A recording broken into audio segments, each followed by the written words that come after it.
Real quick, since we're the program, Aidan, somebody else is stopping by quick. We had somebody happen to just want to pop in, and since we're here, just want to bring him in real quick.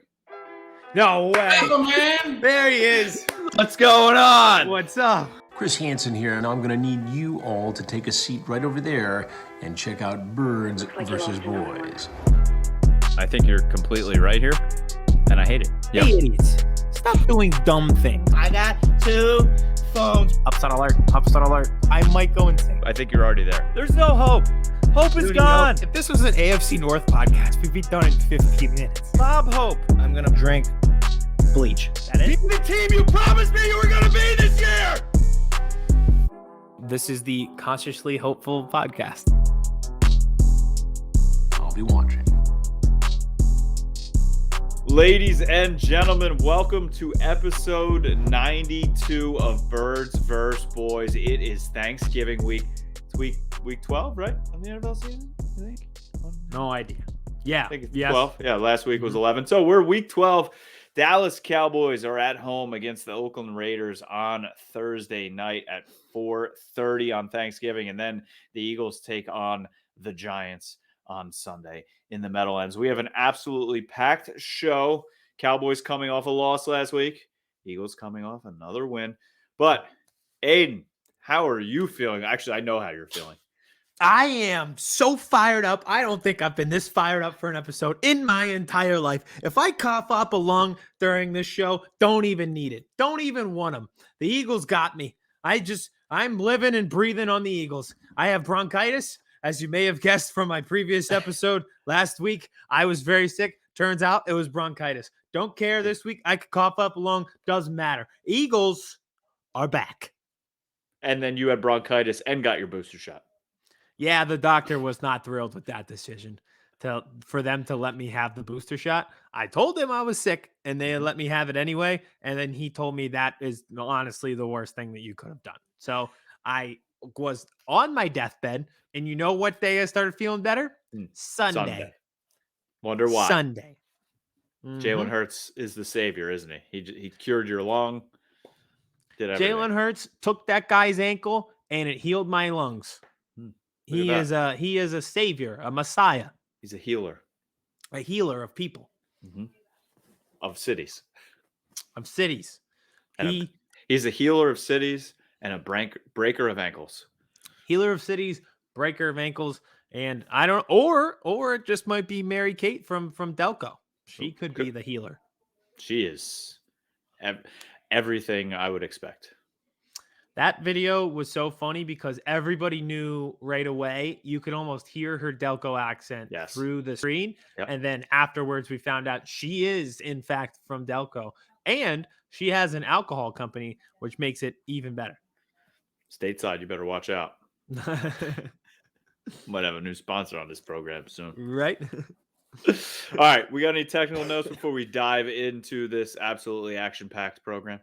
Oh, we absolutely have to have some technical notes tonight based on everything that's going on. So we have a 2-person interview tonight. Double action for the interviews tonight. First up, we've got Lance Medow, our oldest and truest friend and Birds vs. Boys podcast history. You know him from SiriusXM. He also does the Giants pre- and post-game shows on the radio as well. He joins us for the first time this season, given the Eagles are playing the Giants and a lot is going on with the Giants. So we talk NFC East with him. And then after that, we have a special guest. It was a surprise to me, Cowboys super fan and our good friend, Mike Tag. So the energy has been through the roof all night, and we will continue it right now for you. When he popped on the screen, your face was absolutely priceless. Kevin took a picture, and I'm just beaming. They'd put it up in the dentist office. My teeth look so white because I'm grinning from AirPod to AirPod. You don't even know where the AirPod white begins and where the white of my teeth end. That's how big my smile is when he popped in. Oh, God, yeah. So absolutely stick around for the entire show to catch a perfect interview with Lance. It's exactly what you expect out of a Lance Medow interview, and then just nothing but electricity coming from Mike Tag. And like we said, he flies from Florida to AT&T Stadium 8 times a year, or 9 or 10, depending on playoffs. Yeah, I didn't know that at all until today. He's an animal. He's a complete animal. He's the man. All right. You want me to go first since the Cowboys are playing on Thanksgiving? Yes, we might. Well, another technical note: we're coming to you early, dropping on Wednesday True. instead of How about Thursday, this? and that's because we've got a holiday on Thursday, and the Cowboys are going to be playing on that holiday, looking to bounce back from the loss against the Chiefs. You've got another AFC West opponent in the Raiders. How are we feeling? Well, speaking of, real quick, are you still a go out night before Thanksgiving guy? Oh my God! Yeah. Listen, I have bronchitis, but Thanksgiving Eve is the NBA Finals for drinkers like me. So this means that with me being sick, Thanksgiving Eve, this is my Jordan flu game. Yep. Oh, absolutely. You better hydrate up tonight. 100%. Oh, yeah. Listen, Thanksgiving Eve is the greatest holiday. It is better than New Year's Eve. It is. Yeah. Yeah. And in terms of drinking holidays, it's slightly below St. Patrick's Day. It is that good. So yes, I'm still go out on Wednesday night of Thanksgiving Eve. And yes, I will be doing it. This is my Jordan flu game. I'm going to drop 32 tomorrow. And do you go back home for this? Oh, that is the whole atmosphere. That's the whole point of it. I want everyone from high school to get a babysitter, and I'll see you at the bar. Penny Drinks and Sawyer. See you there. Love it. Absolutely love it. All right. How am I feeling about the Cowboys? So this is actually the first time you and I have talked since the Cowboys lost in Kansas City on Sunday. I think I said this to you off the air that I went into the Kansas City game kind of the same way I went into the Vikings game. Not optimistic, just kind of would be pleasantly surprised if they won. And they didn't. Defense showed up this game. Offense did not. Michael Gallup was wide open in the first play of the game. Dak had him wide open and missed him. Who knows what type of a game it would have been if he hit Gallup. Guys were dropping passes. Terrence Steele was getting worked. Connor McGovern, his first start at left guard, was just getting bowled over by Chris Jones. It was not good. But like I said, the defense showed up. That was the bright spot. Jaron Kearse played a great game, had the interception. Micah Parsons is it's unbelievable, Aidan. He's unbelievable. He's surpassing even my expectations for him, which were obviously lofty and included him returning kicks and being the running back. That's pretty much the only thing he has not done at this point. And he just everyone loved. Did you see the text message he sent out to the whole team? He was like, no. They showed it today about Thanksgiving. He's like, yo, after the game, if you got family in town or your wife don't feel like cooking, he's like, just come to my house. My mom's going to be cooking. She makes plenty of food, enough for 100 people. So come on over. Let's get it. Just sent that text to the team. Yeah, that's what he said. I was like, that's awesome. Unreal.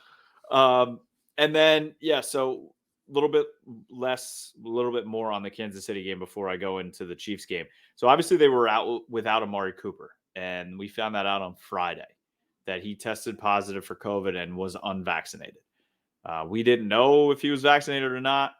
Apparently Cowboys, some of the media knew because of training camp and him wearing masks and everything, but it wasn't out to the public. I mean, come on, man. I'm not going to say you have to get vaccinated, but did you hear Michael Irvin on TMZ literally crushing him? No, but I heard Jerry Jones was crushing him a little bit, which Jerry Jones was not happy on 105.3. Do not want to be in when the boss who hands you your check is not happy with what you're doing. And Jerry's been saying it since the beginning of the year that this is not a me, this is not a you, this is a we. This is a team thing. And he always says the best ability is availability. And I know Amari's played through a lot. And he has played every single game since he's been a Cowboy. This was the first game, actually, that Dak played without Amari since the Cowboys made the trade for him. So he's been there. He's played through a lot. And silver lining, maybe that hamstring that's bothering him, those 2 games off will help him heal a little bit, and he'll be ready to go for the Saints and beyond. But your team needed you in this game, man. Your team needed you bad in this game against a Super Bowl contender on the road in a hostile atmosphere, and you weren't there because of personal choices. And that's where I'm going to leave it. I'm not going to turn this into a vaccination conversation, but seeing one of your major players test positive 2 days before arguably one of the biggest games of the year is a gut punch. That's all it is. Yeah, save the vaccination For Thanksgiving. conversation for the Thanksgiving dinner table with your QAnon aunt. Luckily, I don't think if depending You on have plenty of time. depending on which parts of the family we'd be going to, there'd be plenty of that. But I think luckily where we're going to be for this Thanksgiving, it's all non-QAnon. I don't think JFK is showing up for turkey dinner with us. Who knows? Who knows? All right. So that game stunk. Obviously, they lost CeeDee Lamb to when he went up for the catch in the end zone. Dak was picked and he hit his head off the turf. So we don't know his availability yet for Thursday. We're recording this Tuesday night. He did not practice on Tuesday. However, they're still being very optimistic. They said by the end of the game on Sunday, he was fine. He looked fine walking off the field. It wasn't like he ever looked like he lost consciousness or didn't know where he was, but he obviously has some protocols he's going to have to pass. Apparently, you have to do a very rigorous workout and then have no symptoms after. So I don't know. Do you know, can they do that Thursday morning before the game, or will it have to be Wednesday? I think it has to be Wednesday. Well, Okay. when I had my concussion, and this was high school sports, I did a workout the day of the game, and then that was that. They didn't clear me. Yeah. So I think he would have to do it on Wednesday. When I played high school sports, it was okay, get back in there. Yeah.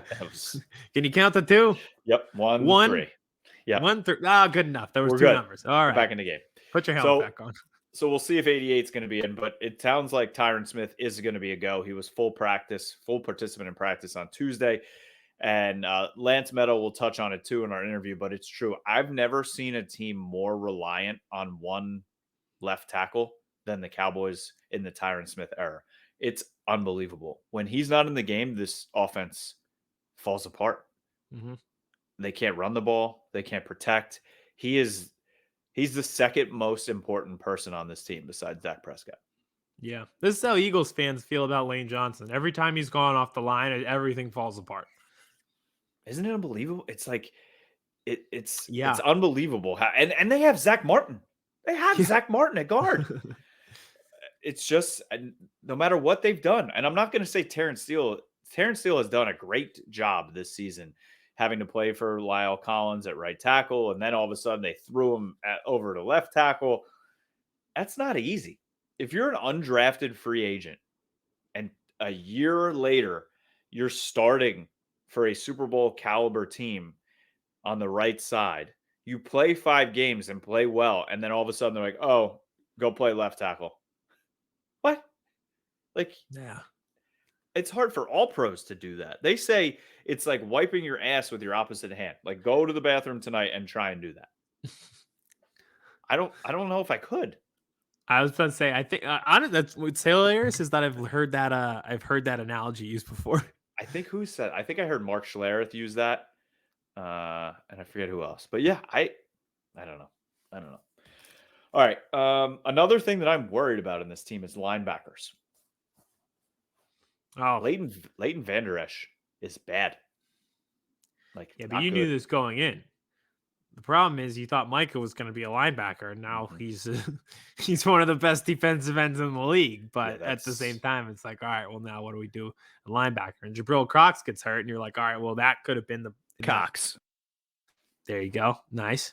That could have been the guy, or at least something to fill the hole a little bit. But now I don't know what you do. Bring Jalen Smith back. Yeah, sure. Yeah, we could do that. Jalen Smith. Jeremy Sprinkle, backup tight end, had 1 tackle in the game on Sunday. Leighton Vander Esch, starting middle linebacker, had 1 tackle in the game on Sunday. Yikes. How does your starting middle linebacker have 1 tackle in a game? Mm-hmm. A first-round pick, by the way. And it's not like the Chiefs totally spread you out. No. They're running it a little bit with Clyde Edwards-Helaire in there. Mm-hmm. So, all right. We're on to Thursday. Oakland. No, we're on to Vegas, not Oakland. Yeah. They're So, on to Vegas from Oakland, yes, but they might need to go back because their players are not handling it well. it is not doing well at all. They've one player cut because of the DUI situation, another player cut because he has guns on a TikTok screen or something, and he's threatening people. It's unbelievable. But so the Cowboys play Oakland. Damn it, Vegas. Um, it's like the Washington football team thing. I have that down, but we never really talk about this team that much, so that's why. So the Cowboys play the Raiders on Thursday, Thanksgiving 4:30, and they're playing against one of their former defensive coordinators in Rod Marinelli, who runs the defense for the Raiders. So something I need to see in this game from the offense, besides Tyron Smith playing, hopefully CeeDee Lamb playing, these receivers actually catching the football, and Dak Prescott being able to have time and rhythm and throws, is I want to see a lot of misdirection runs in this game. And what that means is I want to see the offensive line pushing one way, getting these defensive ends coming screaming up the field, and then kick the ball out the other way. And they have the perfect running back to do that in 20 in Pollard. And why I want them to do that is because this may be the best tandem of DNs they're going to see all season. I know they've seen Bosa and those guys, but two guys that are really good. And what they do under a Marinelli defense is stream up the field as fast as they can to try and cause as much havoc as they can. And you can get them in misdirections if you have them streaming up the field one way and then kicking the ball back the other way. I love those type of runs. Miles Sanders is good at those type of runs as well. Yeah, No? kind of. No? Yeah, I think he looks for those type of runs too often instead Well, of just yes. taking the obvious path. If it's not a planned run, it's doesn't work. But if you scheme it up the right way, and that's what we need is schemed up plays. We need Kellen Moore back in his bag, because on top of the defense, the offensive line playing bad, Dak not playing well, missing your receivers, it didn't seem like Kellen Moore was into his tricks on, and I guess they were hampered. He did the one fake pitch play with Pollard and it got 31 yards, but it seemed like, they were just running into loaded boxes. That old Jason Garret just, we're going to establish the run to establish the run. And it just wasn't working, and they were still doing it. So I'm hoping not to see that. There's a difference between running the ball well and establishing the run, if that makes sense.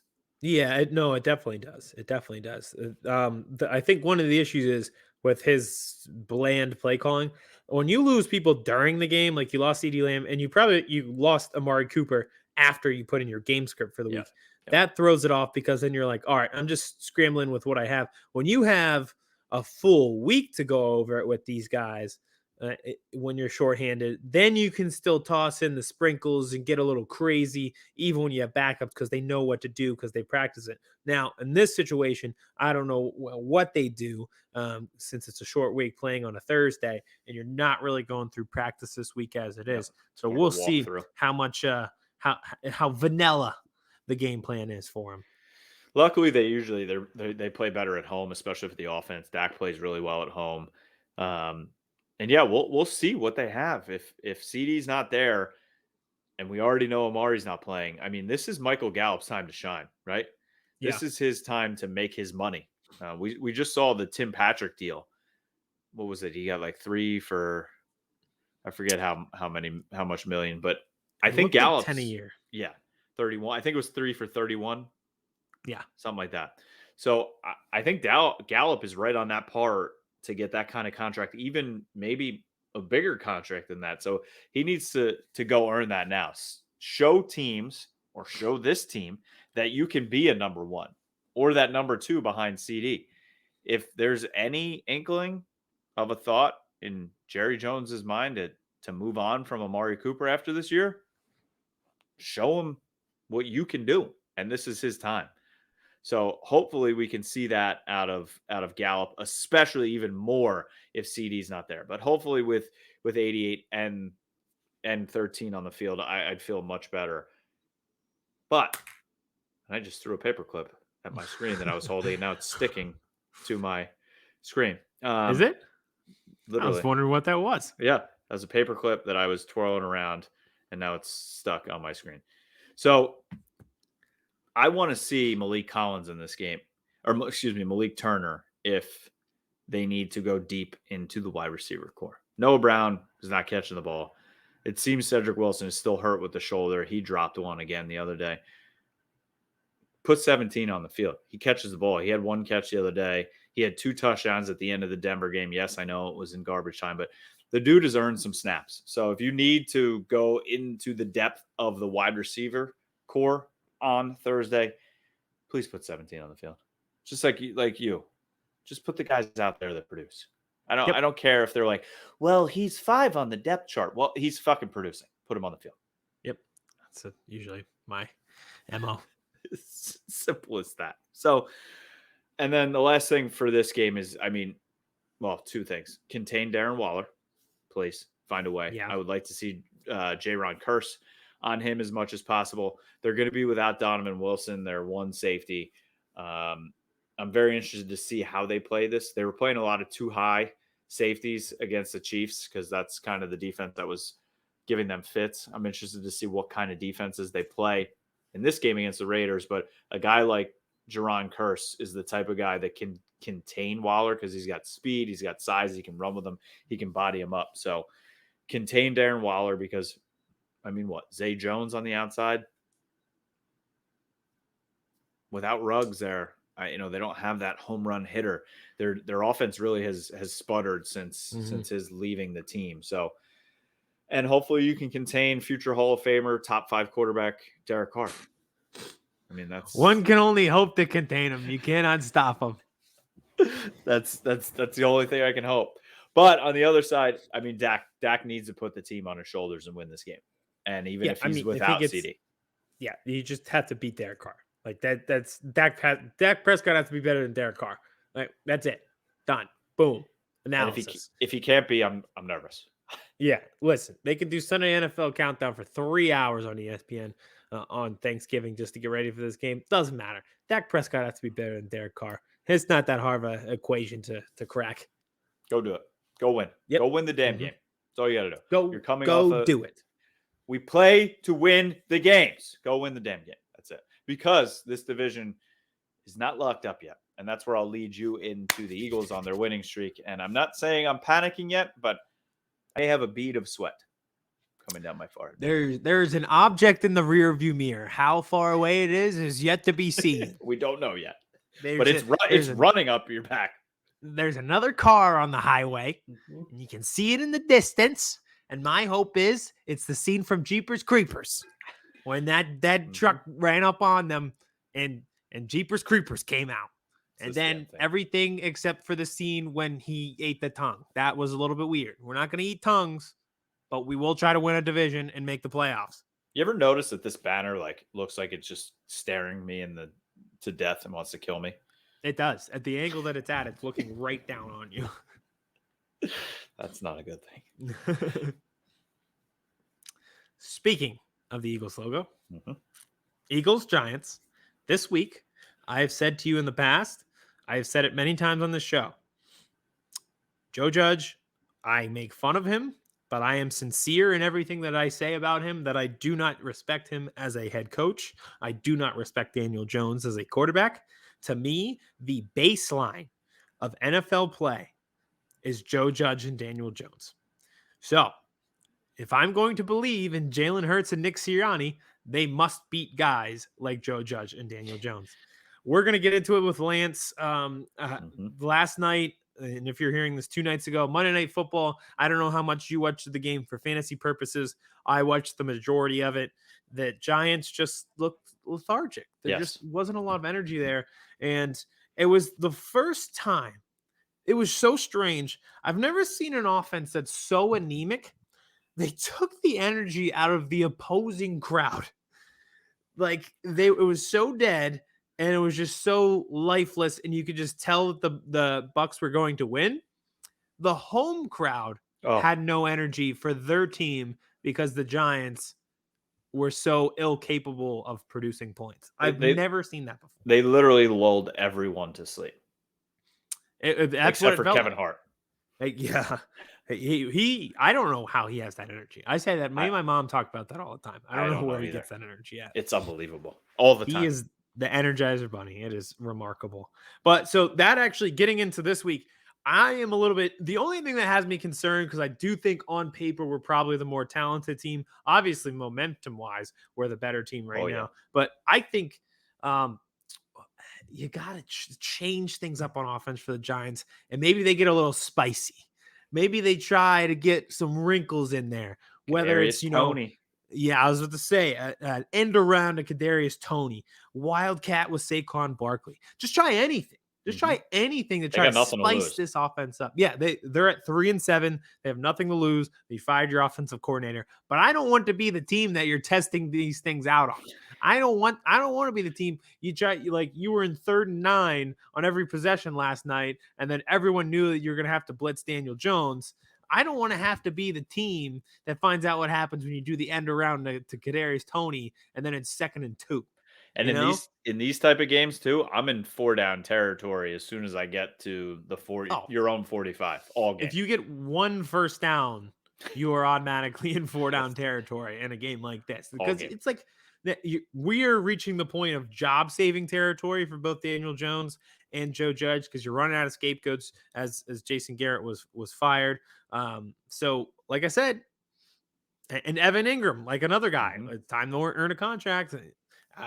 A lot of guys there. So that's what has me worried is like we're running into the team with nothing to lose and they fake a punt and fake a field goal and do an end around and do Wildcat with Saquon Barkley and he takes off for 60 yards.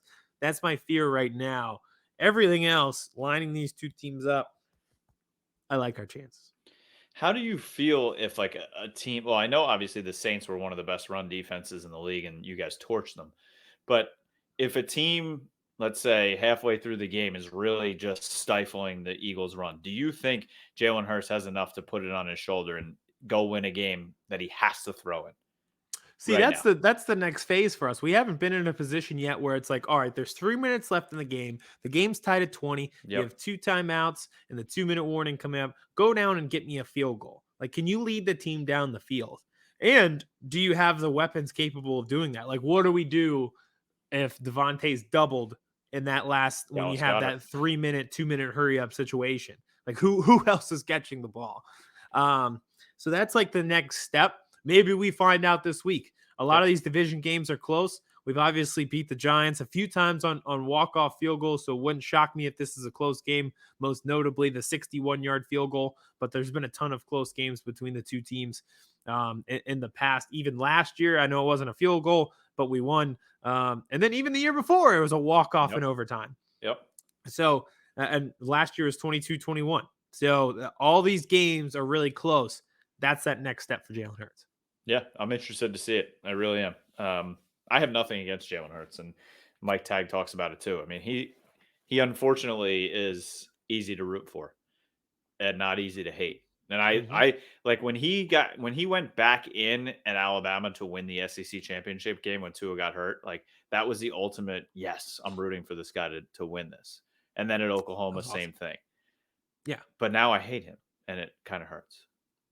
Well, you know what? Enjoy it because this is how I feel about CeeDee and Micah every single week. So you're getting a taste of your own medicine here. But not as intense. Not as intense. Not as bad, no. So some things with the team. Oh, one other thing, just to wrap up the Monday Night Football with the Giants. Monday night, 11 seconds left in the half. The Giants were at their own 10. They had 90 yards to go. There was like I said, there's only like 11 seconds left. So you're like, just take a knee and go to the half. You were down a touchdown. Like, that's fine.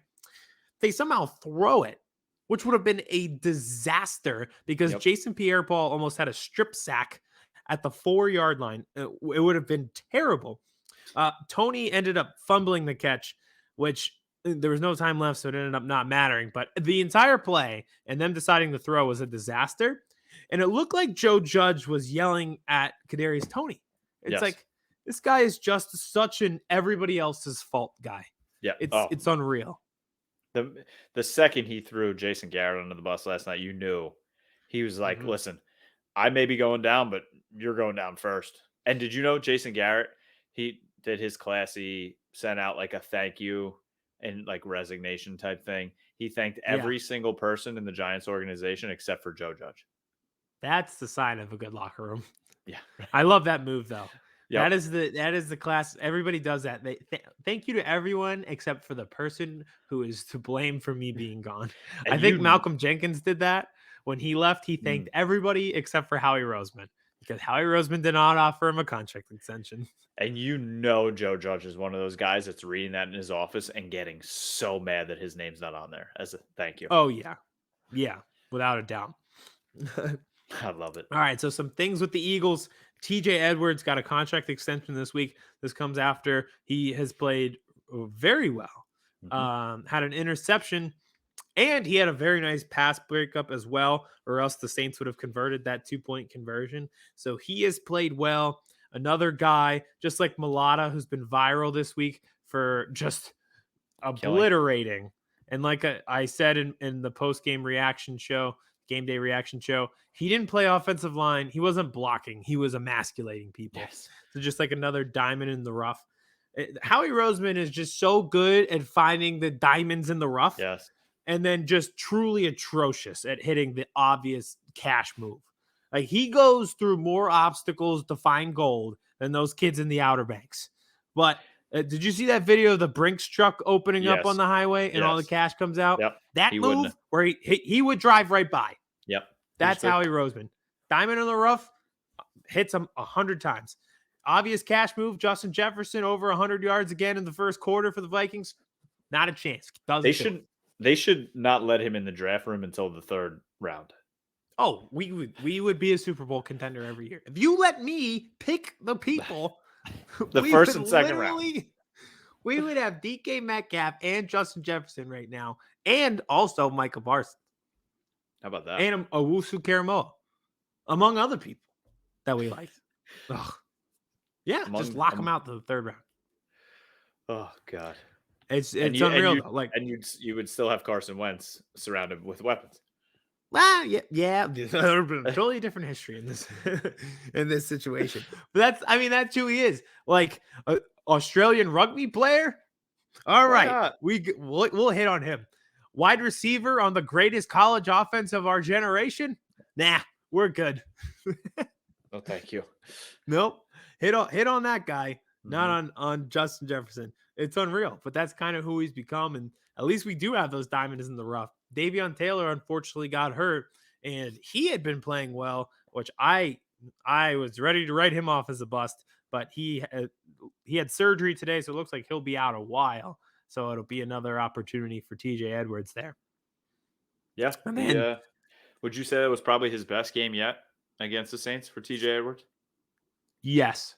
There were a few games last year where he had like 9 or 10 tackles, but sometimes that doesn't tell the full story. I think he had more of an impact Jalen Smith. in this game. Yeah, I think he had a tremendous impact. Just reading things well. They're just like, you can tell like these kids are like starting to figure it out. Like Davion Taylor before he got hurt was like reacting.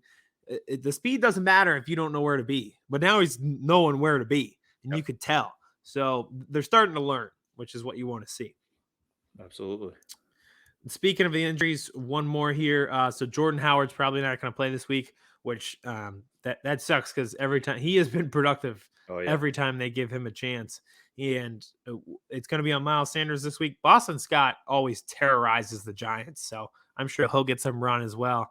But Jordan Howard, I think why he's so good and why they'll miss him if he's going to be out these next 2 weeks is he's like the perfect know what the hell you're doing guy. Yes. Like to an outsider, you're probably like, why is this guy good again? Like, he's not the strongest guy. He's not the fastest. It's not like this guy's Derrick Henry or Christian McCaffrey. But every time he gets the ball, it's like 12 yards, 8 yards. Yep. Just 8 yards, just like up right there. He's just like the guy. He just knows what to do. The guy in basketball who boxes out perfectly so he gets the rebound. Like that's Jordan Howard. So when the offensive line is like, here you are, sir. Here's the giant freaking greater size hole you ordered. He's like, thank you. And just runs right up and for 10 yards. It's like, all right, because you knew where to run and you just ran straight. Like there's nothing fancy about anything he does. He doesn't have blow by speed. He doesn't have like the Le'Veon Bell footwork that we saw back in the day. It's not like he's going to run people over like Derrick Henry. It's just like, all right, they've created a crater for you to run through. Go do it. And he does it. And it's a first down.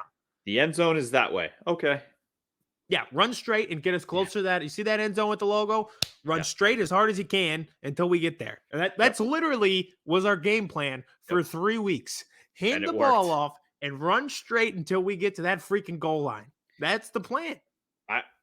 I feel like the first 3 weeks of the season were 5 years ago when they would not run the ball. No, this is a totally different team. I can't believe, I don't know where we would be if we would just figured this out. Jordan Howard wasn't on this team until week 7. And then he was playing special teams against the Lions, and they brought him in to start running the ball. And they're like, oh. And we won 44-6 and just have not looked back. Do you think he was don't know. Yo, just give me the ball? He had to be. It or had do you to think he was been just like humbling. quiet? Like, all right. Well. Yeah, it had to have been humbling for a guy like that who's been in the league for a while now, being on practice squad. Usually guys like that are like reserves or just not on a team at all, but he was on practice squad and just came up and like, all right, I'll just do what I've always done and I got this. Run the ball for 10 yards. Yep. So this is on Miles Sanders this week. We'll see what he can do. I think teams are just going to start really stacking the box. Yep. We'll see what the Giants did. They seem to be a bit. I couldn't tell if the defense was playing badly or if it was just like they were just stuck on the field, you know? Yeah, I think it was a combination of both. Sometimes it just spirals for teams because their offenses are so bad that they're just swimming upstream all night. So I think by the would third expect quarter them, they were just like, I mean, they're not. Our offense isn't scoring, so yeah. There was a point. So I put on the Sixers game just to check the score. And I must have only watched like 1 or 2 possessions, and then they went to a commercial. So I flipped back, and the Buccaneers had the ball again. Yeah. And then they showed Daniel Jones throwing an interception where he throws it right to the defensive tackle. And I'm sure if you're on defense, you're like, all right, come on, man. I've been sitting here for 10 seconds, and I'm already back up with my helmet on. Give me some goddamn air. Yeah. So I think that'll be the key. Like I said, they're going to try to run, but I'd expect the Giants to try to stack the box a little bit and not let that happen. Got to have big days for both Miles Sanders and Boston Scott. And I really think this is the week where we take that next step. We keep talking about growth and learning and getting better and better. Growing as a flower. Growing as a flower. We are 3-1 since the flower comments. This is that next step. There's 5 minutes left in the fourth quarter. You need to score. What are we going to do here, Jalen Hurts? So that's and the offense as a whole. Can his guys get open in crunch time? I think this is the week that we find out. And will you and I be in the building watching it? We very well could be. Maybe. With Lance Medow in the press box. Yeah. Oh, yeah. Awesome. All right. That's all you got? I was about to say, that's all I got. Speaking of Lance, we have him on tonight. If you are new to the show, we had Lance on a few times last season, and he was our NFC East guru. We went to him a lot anytime our teams were playing the Giants or we're really getting into NFC East stuff. He's one of our favorite guests, and at this point, we can just call him not only a guest, but a good friend as well, off camera. So without further ado, we've got Lance Medow of SiriusXM, presented by Stateside Vodka. All right, Aidan. Our number one guest is back. We sent up the bat signal because Jason Garret was fired, and there's a ton going on in the NFC East with the Giants and the Cowboys and the Eagles. So he's back. It's Lance Medow from SiriusXM and Giants pregame and postgame, and he does college football, and he does everything. So we're appreciative of your time, Lance, for the next 20 minutes or so. So how are you doing? Do you have any time to just like take a breath? Well, this is my time to take a breath when you invite me on your show. This is the time that I could take a step back, relax a little bit. You guys don't stress me out like other people. So I thank you for this golden opportunity.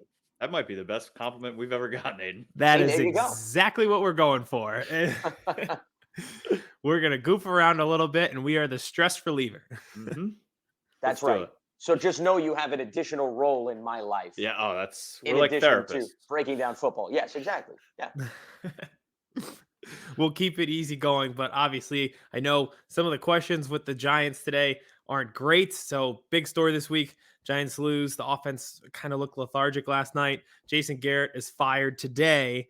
Do you think that firing is going to solve some problems just by getting a fresh face in there and maybe some new offensive ideas? Or do you think this is like an overly systemic problem and it's not going to fix much?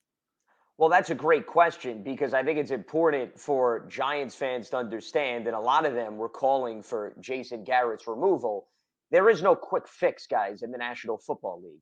Freddie Kitchens, in all likelihood, is going to assume play calling duties. He actually did that for Jason Garret. If you recall, Garrett was out due to COVID late last season. They played the Cleveland Browns. Freddie Kitchens called plays. And if you recall, no disrespect to Freddie Kitchens, but it wasn't as if the offense lit up the scoreboard in that game. So I think it's important. And granted, the personnel's different this season, but the issues for the Giants, to me, go beyond the play calling. You have an offensive line that has played a game of musical chairs. They've struggled across the board in terms of consistency. And guys, no matter how many toys you have, right? I could tell you, you got Saquon Barkley, you have Kenny Golladay, you have Kadarius Toney, Sterling Shepard. The laundry list goes on. If you don't handle your business in the trenches, if you can't win on both sides of the ball, you're going to have problems because your quarterback's not going to have enough time to survey the field and get those explosive plays. And I think that had been overlooked a little within the conversation. I'm not sitting here and trying to make excuses for the offense. The facts are the facts. The offense averaged 17 and a half points per game last season. That was 31st in the NFL. So everybody was asking me, well, what do you think all of these new faces will do for the offense? Can they go up by a touchdown? I said, to ask an offense to make a jump by 7 points is ridiculous, regardless of how much personnel you bring in. Guys, could they make a jump 5 points? Would that be realistic? I didn't think that was crazy. You know what they are right now? 17 and a half, I said. They're at 18.9. Oh, that means they have not even improved, guys, okay, by 2 points in terms of their scoring offense. So if you want to tell me that's all on the play calling, that's fine. But I think that's a little bit naive. I think there's clearly more to it, which is what I was just hitting on.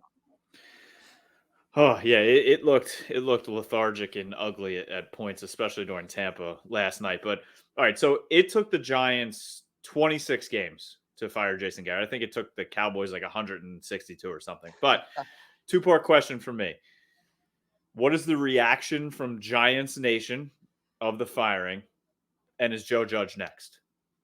Well, I think Giants fans, as I alluded to earlier, I think a lot of them were calling for a change at the offensive coordinator because if you ask most Giants fans, they grew frustrated watching the same results on a weekly basis going back to last season, despite the fact that the personnel changed. Now, in fairness to Jason Garret, and the one thing I will add is you mentioned it took the Cowboys X amount of games more.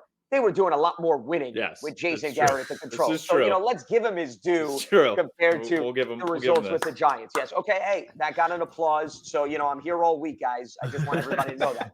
But anyway, getting back to the point at hand, a lot of Giants fans were calling for a change, specifically in terms of the controls of the offense. So if you were to ask me big picture perspective, I know I'm generalizing. I think relief would probably be a good way to sum things up. But it still goes back to the question you asked me earlier about, okay, just because you made a change doesn't mean now your offense is going to go out and score 30 points a game. Let's not forget, I was crunching the numbers. They played 10 games this season. 7 of those 10 games, guys, they have scored 20 points or less. Okay, that's 70% of the games that they have barely been able to scratch the surface of 20 points at times. So once again, big picture doesn't just show me it's a play calling issue. There are more issues beyond that. Now, they've dealt with a fair share of injuries over the course of this season. I mean, it was a laundry list of players that have gone down. They haven't had all their weapons at their disposal for a good portion of the season. But Philadelphia Eagles, I bring this up all the time. 2017, they went on their Super Bowl run. How many guys did they lose, right? In addition to Carson Wentz. So every time Giants fans talk about, well, it's a personnel issue, you look around the NFL landscape, the Giants are not the only team that lost players, right, due to injury. And coaching staffs, players are stepping up and making do. So I don't want to point to the injuries as the sole reason, but I do think that contributed to some of the ups and downs. Specifically, I would say if we're going to look at injuries on the offensive line, losing Nick Gates at center was an absolute killer. He was the heartbeat of the trenches. Andrew Thomas missed some time, and they also lost Shane Lemieux. Now, Shane Lemieux is still a young player. The jury was still out, but once again, when you start shuffling the offensive line, look at what happened to Dallas last season, in addition to the Dak injury. Philadelphia can also relate, right? Last year, how many different offensive line combinations, guys, did they have? So similarities that the Giants are dealing with right now, but I know I'm giving you a long-winded answer circling back. I do think the Giants fans may be happy with the fact that change is coming. I would just take a step back and say, changing the play caller alone, I don't know if that's the key to the ignition that's going to light the lamp with respect to this offense. Makes sense. Yeah. It does make sense. Yeah. Let's flip to this week. Eagles at Cowboys. Eagles coming to town. Eagles at Giants. Yes. The Giants, yes. Yeah. Oh, You got so excited you didn't even know the matchup. That's what happened. Listen, why are you coming to me right now? No, I'm not coming to you. I'm coming to Aidan. Aidan's coming to me. Oh, okay. You know what it was? Because before you got on, I was already telling Kevin, I was talking myself into the Cowboys having a downfall that led to week 18 when we play each other. The Eagles competing for the division in week 18 where we win the division. That is how insane my brain has got over the past few weeks. I'm That's not too why. far away from wishful that, thinking has begun for Philadelphia is what you're saying. Oh, yeah. Oh, Yes. yeah. Irrational They're all the way thinking back, is another way. Rational thinking. That's a good way to spin it. Yeah. All right. So Eagles at Giants. This week, Eagles come to town with a new game plan of just run, and then also run some more. So what do you expect from the Giants to kind of thwart this evident game plan for the Eagles? Well, keep in mind, the Giants are on a short week. So now they have a new play caller, and they're trying to adjust to a Philadelphia team that I've been telling Giants fans this leading up to this game already as we've shifted the conversation. This is a very different Eagles team, guys, than what we were looking at right a few weeks ago. Because to your point, Aidan, they're running the football now. Now, to the delight of my fantasy team, as I have Miles Sanders, okay, we're being honest here. I'm hoping that now I can reap the rewards because Nick Sirianni has drunk the potion. He's seen the light. He's realized Medow needs some assistance in the backfield. It's time to feed the beast. But in all seriousness, over 200 yards rushing, right, against the Broncos and the Saints. No coincidence. They've won both of those games. The Giants have had some mixed results in terms of their run defense. So if I'm Nick Sirianni and the Eagles, I'm going to look to continue to do what's worked effectively. You have Miles Sanders, you have Boston Scott. The offensive line is playing very well. I mean, look at the block that Jason Kelsey threw at the second level in that last game. My goodness. I mean, this offense with Jalen Hurts also, let's not forget, his ability to run the football is very dangerous because you have to account for so many different components. I don't want to get too ahead of myself, guys, so I want to be very careful in how I'm wording this, but what the Eagles are doing is very similar to what the Ravens had been employing. And what I mean by that is, right, you got the mobile quarterback in Lamar Jackson, and then you have a plethora of conventional running backs. And why do the conventional running backs have success? Not just the offensive line. You have to account for Lamar taking off and run. Now, when you play the Eagles, Jalen, he's going to run. They're going to build in some plays, but when a play breaks down, he's going to run. So this is very different. And the reason why I'm focusing more on it's a big test for the Giants defense, maybe more so in terms of what the Giants offense could do, because think about this, from the Giants perspective, you're going from playing Tom Brady, who is an extremely stationary quarterback that operates right within the pocket, to now the complete opposite end of the spectrum.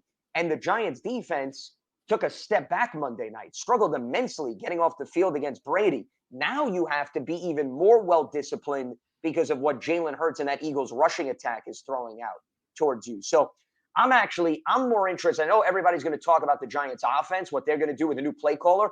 I think this game is more on the Giants defense and what they could do to slow down this Eagles rushing attack. And Aidan and I may be in the building for this one too. Wow. All right. I'll make sure I have additional security then outside MetLife Stadium. Thank you for the warning, guys. Might need it. Yep. Absolutely.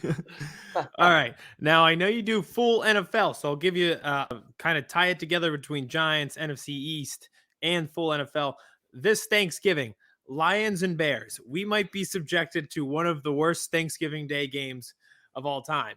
But for Giants fans, listen, Bears are in a tailspin, 5-game losing streak. The Giants own their first round pick this year. Does that ease the pain of losing Devontae Smith for the fans, or are they still kind of tied up on the Devontae Smith thing? It's interesting. When we've revisited the draft with Giants fans on a lot of my programs, it's not so much Devontae Smith, interestingly, Aidan, that you bring that up. It's more Micah Parsons.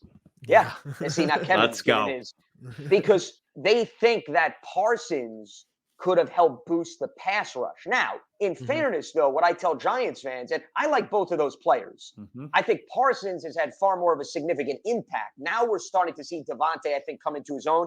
But given the fact that the Cowboys lost DeMarcus Lawrence and now Randy Gregory is sidelined, I mean, Parsons was a huge advantage to have a guy that's so versatile, right? That can play defensive end, can be a linebacker. It was huge. But to get back to your point, the Giants wound up getting Azeez Ojulari out of Georgia in the second round. So my response is, fine, you get Micah Parsons, let's say in your hypothetical world. Okay, you probably don't get Azeez Ojulari in the second round. That's number one. And then, which you just hit on, Aidan, you're not then going to get an additional first-round pick the following year because you wouldn't have made that trade for the Bears to move up and get Justin Fields. So whenever people like to play the coulda, woulda, shoulda game, you have to understand there's a give and take. It's not just you take player A, you substitute him with player B, and then everything else gets restored. No, it's a domino effect. So I don't think, once again, they're irritated over the Devontae Smith. It's more of what Micah Parsons may have been able to do for them from a defensive standpoint. But in terms of the big picture, if the Giants go in a different direction this offseason, if, let's see, they change GM and head coach, and I'm just speculating. I'm not saying that that's what they should do because I'm not a big proponent of, and I understand Giants fans are edgy and itchy, but how many more times are you going to go every 2 years bring in a new head coach? What good has that done? Remember, they had Ben McAdoo, then they had Pat Shurmur, now you have Joe Judge. So you want to do it all over again, and you're going to think that all of a sudden it's going to work 10 times better? So you got to be careful sometimes what you wish for. And remember, they invested a lot of money in free agency. You don't have a lot of salary cap room to go out and bring in some additional people. So this is going to be an offseason where the Giants are going to have to do the heavy lifting with that draft, including those 2 first-rounders. So given what's transpired this season, having those 2 first-round picks, I think is extremely valuable because you can address multiple needs. Or if you don't think after these last 7 games, let's say, once again, a hypothetical road that Daniel Jones is 100% your guy, it gives you the flexibility to either make a trade for a quarterback, you can package those 2 first-rounders, or you can obviously draft another quarterback. So I think by making that trade, it actually gives them more flexibility this coming offseason. Not gonna lie, I think I completely forgot about Pat Shurmur until this moment. Well, if you ask Giants fans, they probably haven't. And in all seriousness, though, Kevin, and I want to make this statement, and I'm going to use your forum as an opportunity. I understand the record wasn't great with Pat Shurmur, but what I think a lot of people overlook, go back, look at the offensive numbers. Pat Shurmur's offense put points on the board. You have to give him credit. And that was with Daniel Jones, his rookie year, and Saquon Barkley. They scored consistently, more so than what they've been doing under the Joe Judge regime. Once again, I understand the defense struggled immensely, but Pat Shurmur, you can argue, had the best offensive results with Daniel Jones and company compared to anybody else since. Now that's a hot take right there, ladies and gentlemen. Hey, there you go. I'm going to brush off my shoulders. I'm going to do it all. Yeah. All right. So to the Cowboys a little bit here. They're sitting at 7-3. They've lost 2 out of their last 3, both to AFC West opponents. I'm not panicking over the loss to the Chiefs because obviously it was in Kansas City. They didn't have Tyron Smith. They didn't have Randy Gregory, DeMarcus Lawrence, Neville Gallimore, Amari Cooper, and only at a half of CeeDee Lamb. So I'm not completely panicking. Anybody else you want to add to the list? I don't think you named enough players, by the way. I think that Kelvin Joseph, their second-round pick, wasn't there, but we could add him to the list too. So I'm not panicking yet, but they play the Raiders on Thursday. However, if they lose to the Raiders on Thursday, is it time for me to press that panic button? No, I don't think it's time to panic at all. Now, Aidan's going to disagree with me because he's jumping on the Philadelphia bandwagon. They're already, making sure the streets are going to be prepared for the Super Bowl championship parade. And that's fine. Listen, Philadelphia, I gave them their credit earlier. The Eagles deserve credit. This has been a very impressive turnaround. But keep in mind, the Cowboys are 3 up in the loss column still. So, Kevin, even if they lose to the Raiders, and Dallas already beat Philadelphia once this season. So for a tiebreaker concern, they're really, I would say, 4 up in the loss column because Philly has to finish with a better record than Dallas. I understand they still meet again. I get it. The math can change. But that's a lot to still overcome. I think if you're another team in the NFC East, it's more wild card. That would be far more realistic than getting past the Cowboys for a division title. I think what you're seeing right now is with Dallas, specifically the Kansas City game, you can't fault the defense. The defense played a tremendous game. The Cowboys defense is the reason why the offense was still in it, despite how badly the offense performed. I think what the Cowboys realized is when you remove Amari Cooper and when you remove CeeDee Lamb, as much depth as this team has, it's a distinct difference when you're now relying on Noah Brown and Cedric Wilson. No disrespect to those guys. 48% of their offense, those two guys. Yeah, exactly. So you're down. You can't run the ball effectively. You have to throw. The Chiefs pretty much know what you're going to do. Completely changes the dynamics. The other thing, and I'm curious your perspective, Kevin, you go back to 2017 when Zeke was suspended. Tyron Smith, remember, missed, I think it was 2 or 3 straight games. I always bring this example up right around Thanksgiving. He was out, I think, for the Chargers game they played that year. And the Falcons game. Got hurt. The Falcons game, the Philly game. The Chaz Green game. Correct. And if you remember, Dak got sacked immensely for some wild reason. And I don't know. No matter who they've gone out to get as a swing tackle, nobody worked. Every time Tyron Smith misses time, the Cowboys offense seems to fall apart. I don't know what it is, and I'm not trying to simplify things, but if you look at the numbers, right? Okay, so you can back me up. Look at the trends. They are completely different. So assuming Tyron comes back, and I know there was a chance he was going to play in the Kansas City game. He was warming up. And then all of a sudden they held him back. Maybe they were holding him back because of the quick turnaround, getting him ready for Thursday. When he's on the field, whether Amari and CeeDee Lamb are on the field, to me, it completely changes things. So the reason why I'm saying you don't panic is Tyron Smith's not out for the season. Like last year, he's coming back. When he's on the field, they're able to run the ball and do a lot more different things. Agreed. All right, good. You've calmed me down. You've walked me off the ledge. All right, before we let you out of here, I have a question and a kind of prediction for you for the Cowboys. So I have a feeling Kellen Moore is going to be gone after the season. He's going to get a head coaching job either in the NFL or maybe in college. Who do you think the offensive coordinator for the Dallas Cowboys will be next year? Because I know who it is going to be.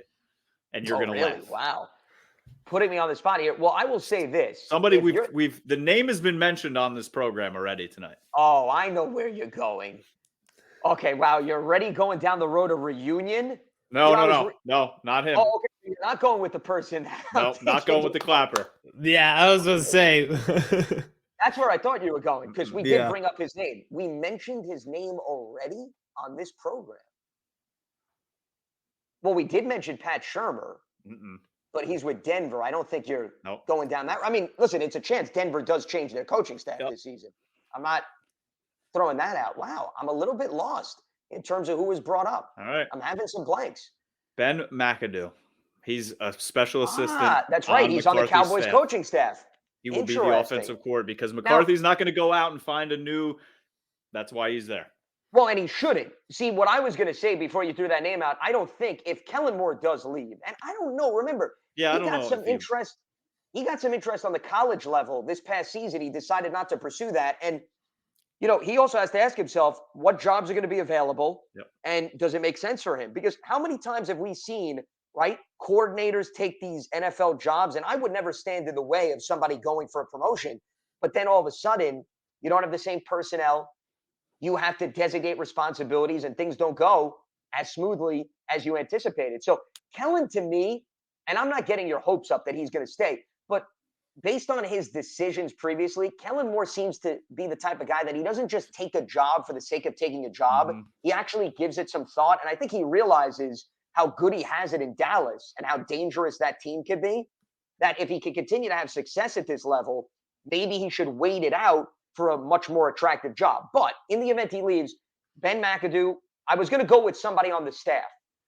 So either McAdoo, Joe Philbin is another guy on the staff, the offensive line coach. Remember, he's a previous offensive coordinator. So they have some internal candidates that they could easily turn to, and that would be the most sensible move. So I'm with you there. But you're right, Ben McAdoo, the fact that he has a little bit more experience, recent experience being a play caller, and he did a good job as the play caller for the Giants under Tom Coughlin. They were certainly scoring a lot then. When he had to do both jobs, it didn't necessarily go smoothly. But yeah, that would make 100% sense. Or they could just win the Super Bowl, let Mike McCarthy retire, and then Kellen can take over. That's fine. Well, there you go. I mean, that could be certainly another option too. Yes, the wishful thinking, ideal game plan is what we're laying out here on this program. It's what we do. All right. We're the wishful thinking podcast. All right, Lance, let everybody know where they can follow you, how they can listen to you, how they can watch you across the board. Well, I'm on a variety of different platforms. Well, since you brought me on to talk about the NFC East, obviously I do the Giants WFAN radio network pre-half and post-game shows so they can hear me on game days, Sirius XM, Mad Dog Sports Radio on the weekends, Saturday and Sunday mornings. I'm all across the board on Sirius XM NFL Radio. I do the post-game show after every Monday and Thursday game, and that's pretty much the bulk of the football work. I could sit here and bore you with the details of my play-by-play work, but I'll spare the listeners and I'll spare you having to listen through all of that. They can follow me on Twitter at Lance Medow, one word, last name, of course, Medow. Love it. And yeah, I'm listening every Saturday morning on my drive to the gym. I got 82. Well, I certainly appreciate that, Kevin. Thank you. Absolutely. Yes. All right, Lance, thank you as always. And we'll send the bat signal up again later in this season. Don't worry. Hey, I'm always on call. So whenever you send up the signal, I get an alarm on my phone. I'd be more than happy to do this all over again. I appreciate you guys having me on. Always a blast. Thanks, Lance. Thank you to Lance Medow, our good friend. It was great to have him back on the show. It felt like old times. We were beaming, having him on, a ton of energy. And he is the consummate professional. We could have hit him with a question about Big 12 softball in that interview, and he would have had an answer for us. That's just who he is. That's who he's always been every time we interview him. So we'll have him back on. Thank you to Lance. And now we take it to our next interview with the Cowboys superfan, Mike Tagg. Real quick, since we're the program, Aidan, somebody else is stopping by quick. We had somebody happen to just want to pop in.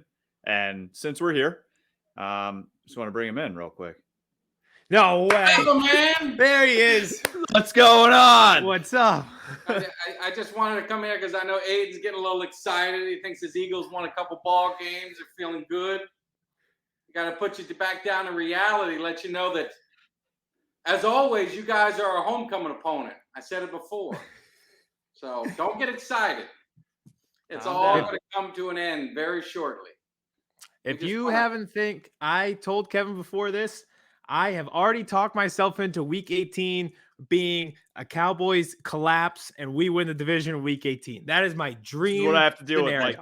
You might win it, but we're going to be resting all the starters because we got a little playoff run in front of us. So you might get that game, but it's going to be resting them starters. You know how that goes.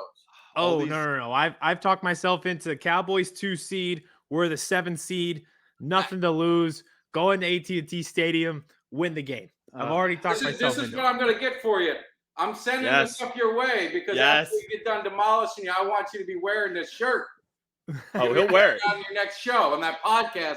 I want to see you paying me the respect. Oh, I'd wear it. I'd wear it in a heartbeart. If we lose week 18, I'll have that shirt on. All right, Mike. What are we feeling here about Thanksgiving? I know you're going to be in the building, right? You're leaving the family on Thanksgiving, going to the game.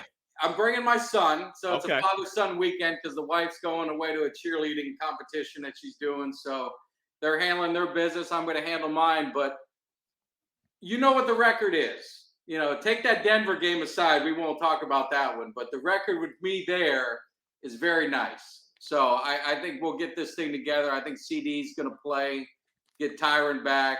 It was a bump in the road, but the one thing I'm excited about, that Kansas City game, we left with our defense is getting better and better. Amen. I mean, if you would have said that Mahomes would have had no touchdowns, 2 turnovers, we're going to hold him to 19 points, I would have said we would have blew him out.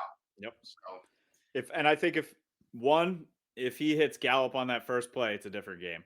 It changes it. And if we don't lose 88, it's a different game. Yeah.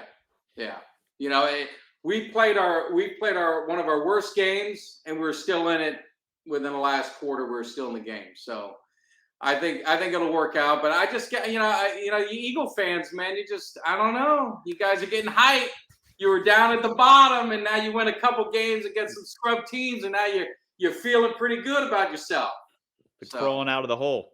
I'm feeling great. Listen, I have listen. The Giants, I said this at the beginning of the season. I have zero respect for the Giants. I have zero respect for Joe Judge. Here we are. We're 5-6, chance at the wild card, playing the Giants. Everything is ahead of us. I couldn't be more excited. I am a changed man from when you commented on that YouTube post, and I was at rock bottom, but I am back. I am stormed back. Jalen Hurts, is he the man now? Is he your quarterback? I think he's earned the right to at least remain the quarterback. I think whoever's going to be the quarterback, we got to get him some more help. We got to have more than one option in Devontae Smith. Reagor's not the guy. You guys got a nice receiver in the draft. Everybody else seemed to get a nice receiver in the draft. Jerry Judy's good. CeeDee Lamb's good. Justin Jefferson is good. Ruggs, that was unfortunate, but he was pretty good. I don't think we got a good one, but at least we got Devontae Smith, but we'll need some more help for whoever the quarterback. Whiteside had a catch on Sunday. His first catch and first target. But yeah, so we need some more help for whoever's going to be the quarterback, but we're on the right track. I can at least see a vision now. I see a light at the end of the tunnel. Ball, right? Mm-hmm. And you'll love this. I got Miles Sanders is on my fantasy team, so I'm glad to see that maybe they're going to get that running game going a little bit for them, right? Yeah. Well, we probably don't have Jordan Howard this week, so this is if there's going to be a breakout Miles Sanders game, it's this week. So Mike, you're going to start him in fantasy. You're going to love this too, Mike. Aidan's last two favorite players in the last two drafts, CeeDee Lamb and Micah Parsons. Mm-hmm.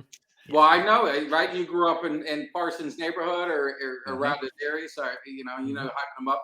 I was telling someone that was the best thing that could ever happen to the Cowboys because we're going to take a corner.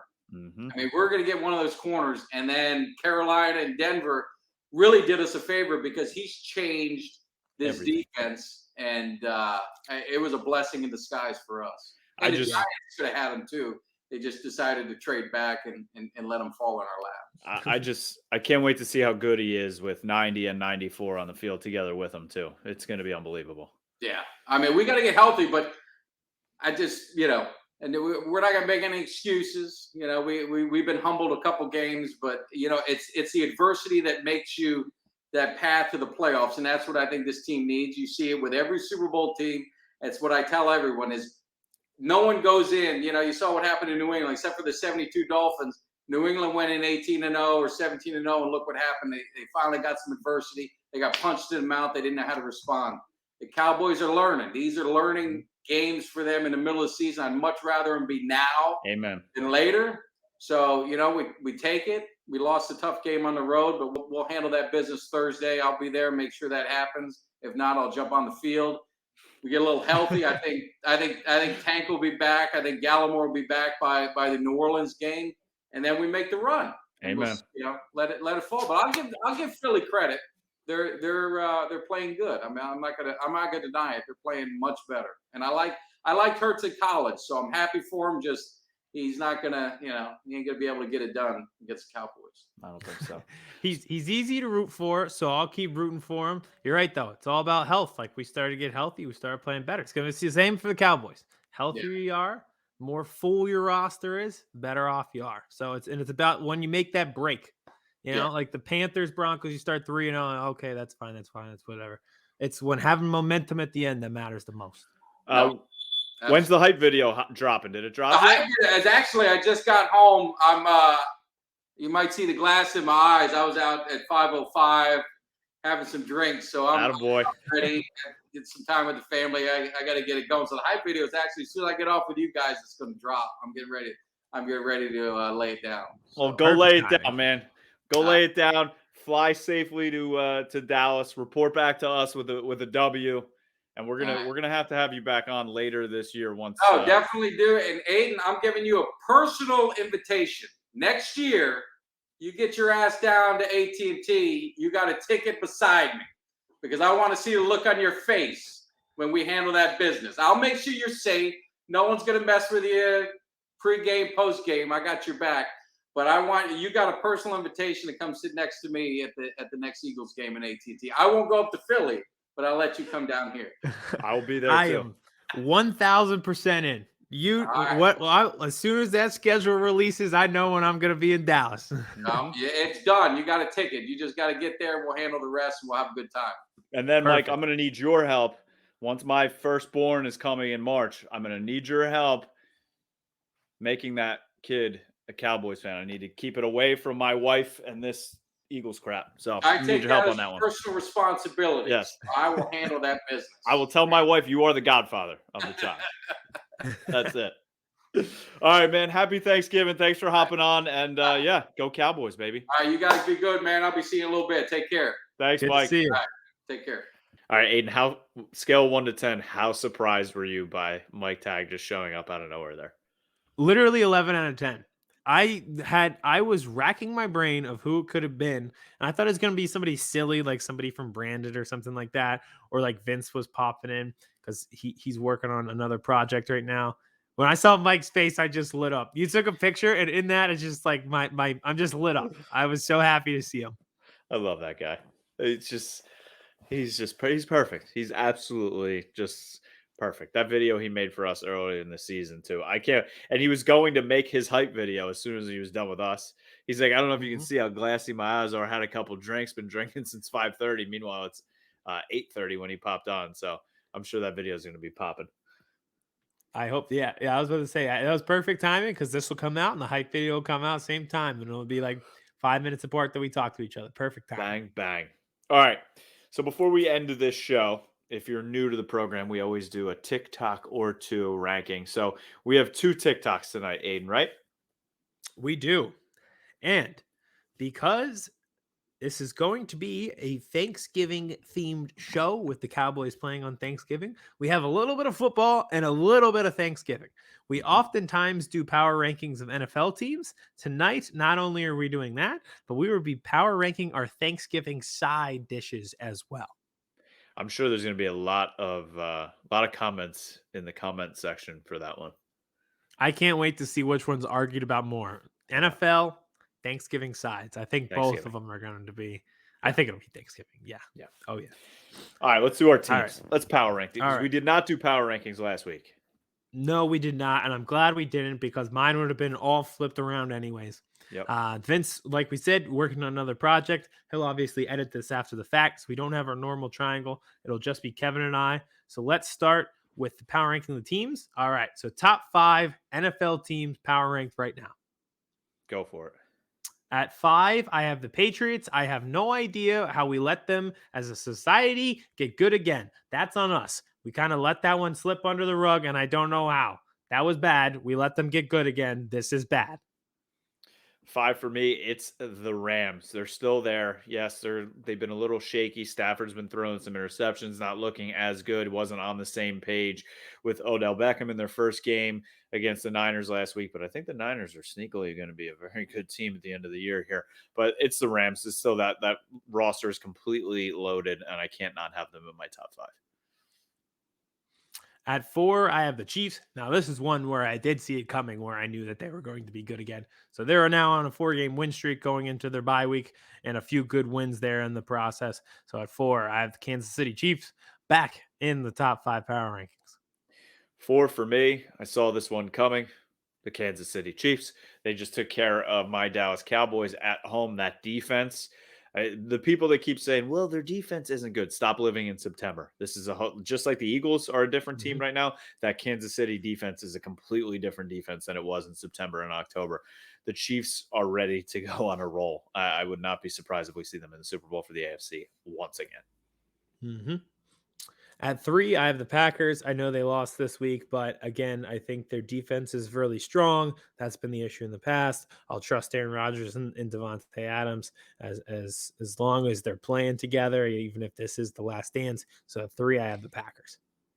At 3, I have the Packers. I know that Aaron Rodgers' little pinky toe is a little banged up, but he's going to play through it. This team has all their horses except for Aaron Jones, I know, for the next 2 or so weeks, but the defenses can ball out. Yes, they lost to the Vikings, but it was a complete shootout, and I kind of saw that coming. Those games are always, back and forth, especially it was in Minnesota, and I mean, Mike Zimmer's dating like a really hot Maxim model who's way too young for him, so that kind of, I think, gave the Vikings some power to. Oh, yeah. The Vikings coach. Oh, yeah.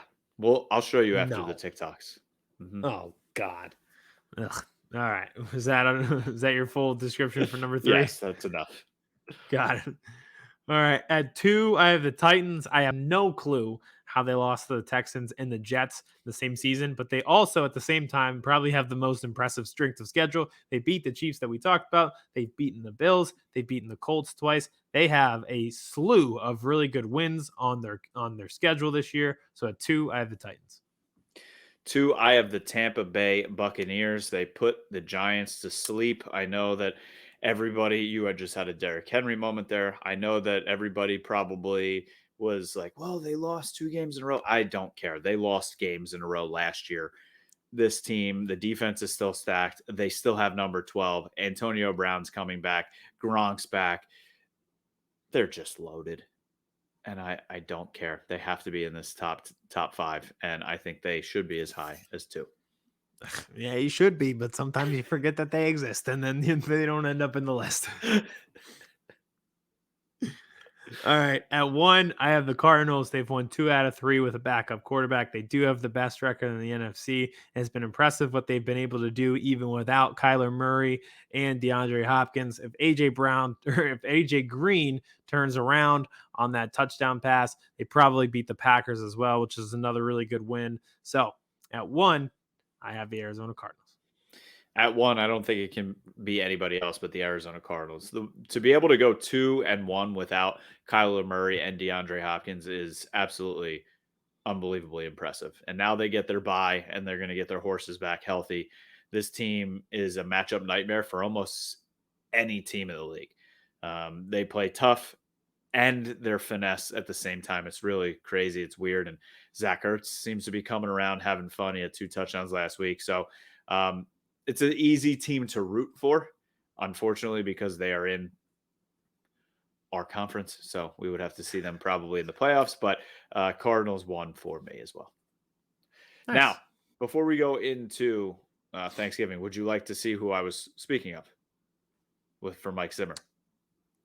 Oh, sure. Yeah. Okay. We might as well put this in here. So this is who Mike Zimmer. Isn't he like 65? Yep. Is that what she looks like now, or is she like 60? Yep. This was her at like the game this past week. He can't even see, right? Doesn't he have like surgery on his eye or something? Yep. That's something. You know what? The Midwest is a bit odd. There's something going on out there, and I don't want to have any part of it. You don't want to have any part of that? I didn't mean it like that. Hold on. No. I don't want it at all. I don't know what's going on out there. Minnesota, Wyoming, Montana. It's just not for me. Wyoming's a beautiful place. Yeah, they have mountains, but I'm not spending a lot of time out there. I don't trust the people. I don't think I like it. I don't think I'd fit really well. No, not for me. I'm just not a Midwest guy. I don't know. For Mike Zimmer. For him, yeah, but still, it's weird. It's just weird. The Dakotas, I don't even think they've figured out Western medicine yet. I don't like so it. You're not a Yellowstone fan? No. Oh, no. So good. The show. Or oh no, I haven't seen it. Oh, I'm almost done with Ted Lasso though. We're getting way off track. There you go. It's very good. It is very good. All right. What is our final TikTok of the show? Top 5 Thanksgiving side dishes. Let's go. All right. At 5, I have cranberry sauce because I don't eat vegetables and I ran out of things to choose. So at 5, I have cranberry sauce. So I would consider cranberry sauce more of a condiment with gravy, but I'll give it to you since you don't eat any of the vegetables. You got to eat it raw. But you would agree gravy is a condiment? I don't know what it is. It amplifies almost everything I have on my list. Oh, everything. It's the only way I can eat turkey. All right. 5 for me, it's the sweet potato casserole with the melted marshmallows on the top. It's sweet. It's like dessert, but it's like dessert while you're eating your main meal. It's delicious. At 4, I've got the bread roll. Get a little gravy on that. Kind of let that soak in. have that as a little nice side next to the turkey and pop that in for you. It's real good. 4 for me, it's the green bean casserole that has the butter. And I think there's like maybe, I don't think it's cream cheese, but I don't know, like some cheese in there. And then it has those fried onions sprinkled all on the top. You're not doing it for the green beans. You're doing it for those fried onions on the top. Oh, so good. At 3, I've got corn because I think it's hilarious. You trick yourself into it being healthy, but it's like the healthiest thing on your plate. But in reality, it's not even really a vegetable. So at 3, I have corn because it gives you a little kick that it's a health kick. 3, I have rolls. Those bread rolls. They're so versatile too because you can have them during the meal, and then after you have dessert, you can make a little sandwich on the bread roll too, or you can even make a sandwich while you're having your main meal, right? Mm-hmm. So rolls are very versatile. Put a little butter on there too. You could even toast it, put a little butter and a little cranberry sauce on there too, almost like a jelly. You could, so many different things you can do. Rolls at 3. Very yeah, you're right. Multifaceted, those rolls. Mm-hmm. Yeah, a utility player. Mm-hmm. All right. At 2, I have mashed potatoes. Mashed potatoes and gravy is their better combination in the world, but you slap that right on there and mix it with that turkey. That amplifies the turkey as well. They play off each other very well, like Pippen and Jordan, baby. Mm-hmm. So at 2, I have mashed potatoes. So 2, I have a potato as well, but I'm changing up. I'm going the scallop potatoes. They're sliced up on the side, and they got the cheese in there. Scalloped potatoes are the bomb. Give me scalloped potatoes, 2. At 1, I've got mac and cheese. Everybody's mom has a secret mac and cheese recipe that puts those holiday meals right over the top. Your plate can't be complete without it. You know, you got to get your grandma or your mom's mac and cheese on the plate right there, and nothing's complete without it. I love it. I have it every single holiday, and it never gets old. At 1, I have mac and cheese. So I think you may have had a Derrick Henry or Tampa Bay Buccaneers moment once again, Aidan. Number 1 is stuffing. How you don't even have stuffing in your top 5 is unbelievable to me. Because it's gross. How is stuffing gross? I don't know. I didn't make stuffing. It just happened to be gross. Stuffing is the best. You're going to get crushed, I think, in the comments here. Stuffing has to be the best, whether it's homemade. You can put like sausage in there. So good. Or you just have the stovetop. That's good too. Stuffing easily below corn. Get out of here. Stuffing easily number 1. No. Corn. Not at all. No. I'm very content with my number 1 choice of mac and cheese. Way better than stuffing. No chance. No chance. That's all I got. Now I'm hungry. I was going to say I'm starving now. That was a great idea and also a bad idea because it's like now I'm shopping when you're hungry. Oh yeah. So shout out producer Vince. Gonna have a fun time clipping this one together since he's not on the program with us tonight. But shout out and thank you to producer Vince for doing that. Definitely. Does a great job as always. Thank you to our guests. Thank you to the listeners. Happy Thanksgiving to everybody. And let's hope the Eagles can get a win. The Cowboys, I guess they could get a win. But we'll see. Thursday for the Cowboys. Sunday for the Eagles. Big week of football in general. Enjoy. Cowboys, go do your job. Go win the goddamn game at home against a team you should beat. You're a 7-point favorite. Even if you don't have CeeDee Lamb, you're going to have Tyron Smith there. Dak Prescott, go be better than Derek Carr. I know it's hard. He's a Hall of Famer, but go be better than Derek Carr. Win the damn game. And if we are at the Eagles-Giants game, we will definitely put out some content for you on our Twitter, on our TikTok, and everywhere.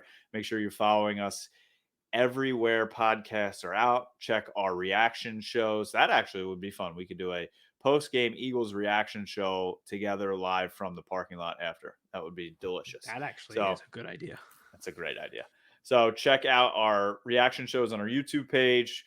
Full episodes everywhere podcasts are found. Twitter at Birds vs. Boys Pod. TikTok everywhere. And happy Thanksgiving. Chris Hansen here, and I'm going to need you all to take a seat right over there and check out Birds vs. Boys. I think you're completely right here, and I hate it. Yep. Hey, idiots. Stop doing dumb things. I got 2 phones. Upside alert. Upside alert. I might go insane. I think you're already there. There's no hope. Hope is gone. If this was an AFC North podcast, we'd be done in 15 minutes. Bob Hope. I'm going to drink bleach. That is be the team you promised me you were going to be this year. This is the Consciously Hopeful podcast. I'll be watching.